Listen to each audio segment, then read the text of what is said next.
Sir मैं भी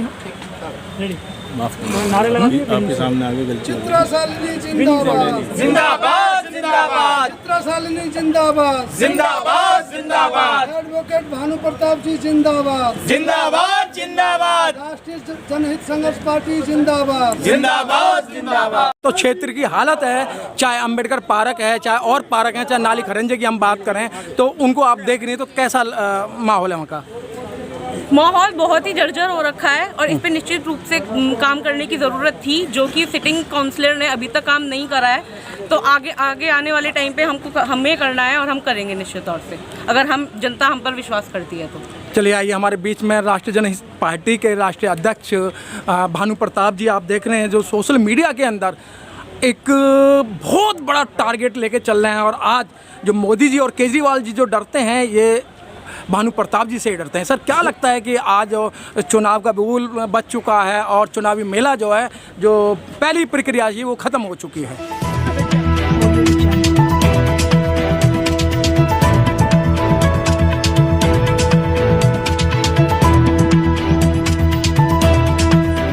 पर जो भी वक्ता ने कहा वो उसकी अपनी राय है, जिसकी पुष्टि नेशन न्यूज इंडिया नहीं करता था। इस इलाके से विधायक वो मंत्री भी रहा, लेकिन उस सब के बावजूद भी इस इलाके में कोई काम नहीं हुआ। जनता की कोई बात जो होनी चाहिए, जो काम जनता के लिए होने चाहिए, वो कुछ नहीं हुए। चाहे सफाई का हो, चाहे एजुकेशन का हो, या और जितने भी मुद्दे होते हैं, तो इन सारी चीजों को लेकर हम लोग मैदान में, और हमें विश्वास है कि जनता हम पर विश्वास करेगी। मैं समझता हूं कि इस वार्ड के लिए इतना क्वालिफाइड जिस व्यक्ति ने न केवल MA LLB एडवोकेट है, साथ में LLM भी उसकी कंप्लीट होने वाली ऐसा क्वालिफाइड व्यक्ति है, और सामने है, सब लोग जानने पहचानने, जितने भी कैंडिडेट हैं उनमें एक से एक को देख के चुन लें, और अगर हम सही लगते हैं तो जनता हमारा साथ दे और इस सीट को जिताए हमें। भानु प्रताप जी, क्या कहना चाहेंगे MCD में जो इस तरीके से आम आदमी पार्टी और BJP दोनों प्रत्यारोप लगा रहे हैं कि 7 कूड़े के पहाड़ बनेंगे, उस पर क्या कहना चाहेंगे? किस तरीके से राजनीति होनी चाहिए? देखो, दोनों ठग हैं। मोदी बड़ा ठग है, केजरीवाल छोटा ठग है। दोनों एक ही थैली के चट्टे बट्टे हैं। वो उस पे आरोप लगाता, वो उस पे, लेकिन काम नहीं करते हैं। ये किसी का भी जो पब्लिक का काम है, पब्लिक का काम नहीं करते हैं। सर एक मिनट, बस सिर्फ एक मिनट, मैं तो सब सिर्फ एक मिनट। तो वो जो है पब्लिक का कोई काम नहीं करता। आरोप लगा रहे हैं सफाई का, तुम ढेर का लगा रहे हो, तो तुम ये 22 किलोमीटर लंबी यमुना है, तो तुम्हारे अंडर में साफ करी तुमने? नहीं करी। तो केवल दोनों आरोप कर रहे हैं, पब्लिक के काम से किसी का लेना देना नहीं है। और ये चित्रा लड़ रही है 2018 की, तो वहाँ हालत जाके देखिए, हुआ क्या है वहाँ पे? कुछ भी काम नहीं हुआ। तो हमारी कोशिश यही है कि जनता इस बात को समझे और पढ़े लिखे योग्य व्यक्ति को वोट दे।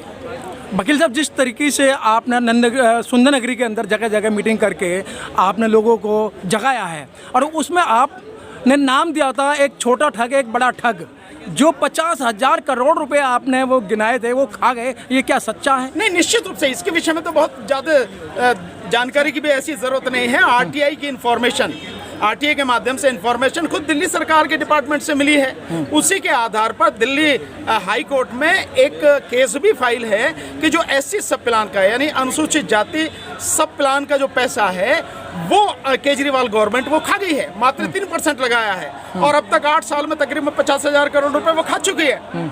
सो ये हम कोई अपनी तरफ से नहीं कह रहे हैं सर। 70 वायदे है सर, 70 वायदे पहले किए थे, 10 वायदों की लिस्ट और आ गई है कि उसके अंदर कई वायदे दिए हैं कि भाई हम नाली खरंजे का काम करेंगे, स्कूल की फिर व्यवस्था करेंगे। तो क्या लगता है इन 10 वायदों के अंदर? नहीं, मैं समझता हूँ पब्लिक को इस बात से खुद अपने आप समझना पड़ेगा कि जो 70 वादे किए थे उनमें क्या 7 वादे भी पूरे हुए?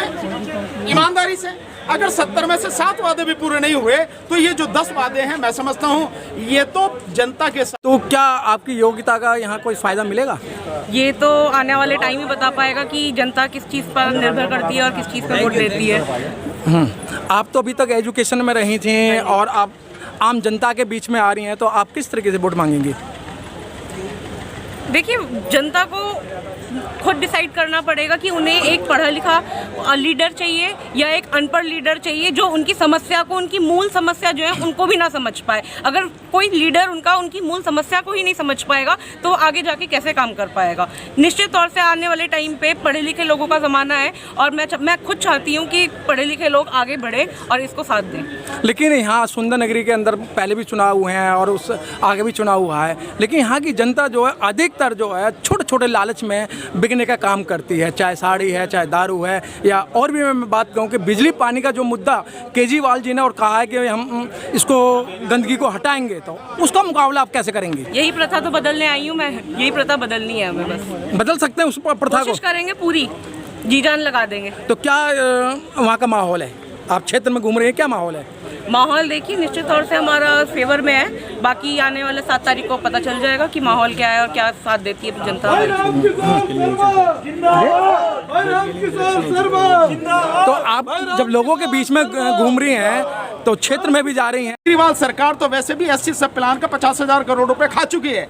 सुप्रीम इसमें दिल्ली हाई कोर्ट में इसकी पिटीशन भी फाइल है और ये इंफॉर्मेशन जो आरटीआई के माध्यम से दिल्ली सरकार से ही हम लोगों ने ली है, जिसकी पिटीशन फाइल। जनता को क्या संदेश देना है, किसको वोट करें? जनता उस व्यक्ति को वोट करे जो जनता के साथ ठगी ना करे, जो वेल क्वालिफाइड हो, योग्य व्यक्ति हो और मजबूत व्यक्ति हो, उसको वोट दे। सिंपल सा हमारा कहना।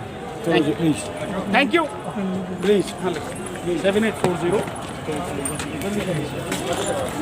आने वाले टाइम में जनता डिसाइड करेगी और हम पूरी अपनी मेहनत करेंगे, पूरा अपना जी जान लगाएंगे, 100% देंगे अपना और 7 तारीख को निश्चित रूप से विजय होकर आएंगे। महिलाओं के लिए क्या संदेश देना चाहेंगे? आम आदमी पार्टी और बीजेपी टक्कर में आप कैसे लड़ पाएंगे? क्या प्लान है? प्लान तो अभी आगे निश्चित आगे हम बनाएंगे और उसको फ्रेम करेंगे, आगे आपको बता दिया जाएगा। जो भी प्लान बनेगा हमारा, जो भी होगा आपको बताएंगे। मुद्दे क्या होंगे? मुद्दे देखिए, साफ़ सफाई होगा। सबसे बड़ा मुद्दा हमारा साफ़ सफाई है। जो गलियों में नालियाँ खुद ही पड़ी हुई हैं, खड़ंजे हो रखे हैं, नालियाँ हैं सारी खुद ही पड़ी है, गंदगी हो रखी है। सबसे पहला मुद्दा हमारा सबसे ऊपर वही रहेगा। भानु प्रताप जी क्या कहना चाहेंगे? आप कौन सी पार्टी है और थोड़ा सा देखिए, ये जो आज है ये हमारा दिल्ली में एकमात्र टिकट है जो 218 सुंदर नगरी से चित्रा शालिनी का टिकट हुआ है, हमने दिया है और नॉमिनेशन किया है। और मुद्दे आप जानते हैं, हम लगातार संघर्ष कर रहे हैं, आज से नहीं है, सालों हो गए हैं और बहुत सीधा से मुद्दा है। जो जनता के मुद्दे हैं असली, हम उनको लेकर चल रहे हैं। और दूसरा ये है कि व्यक्तिगत अगर इस वार्ड की बात करें हम 218 की, तो बहुत सिंपल है कि ये वार्ड ये वही बात है जहाँ से छोटे ठगने यानी केजरीवाल ने अपनी राजनीति शुरू करी थी। कोई खंबे पे चढ़ना, बिजली के तार काटना, ये करना, वो जोड़ना, वो जो भी कुछ किया यही से किया। और आज उनका यहाँ पर विधायक भी है इस इलाके से, तो मैं इससे बड़ा धोखा क्या होगा?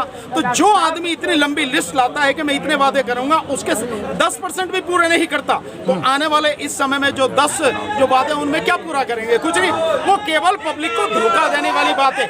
इसीलिए हमने कहा कि बड़ा ठग और छोटा ठग, इसीलिए कोई वैसे नहीं कहा, जानबूझ के इसीलिए कहा कि एक बड़ा ठग है और एक है छोटा ठग। ये सारी चीजें।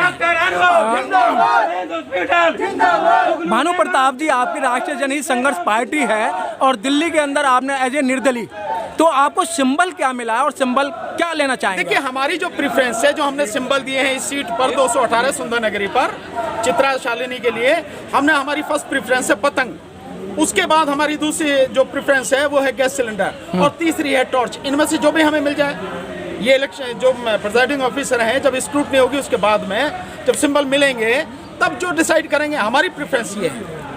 ठीक है सर।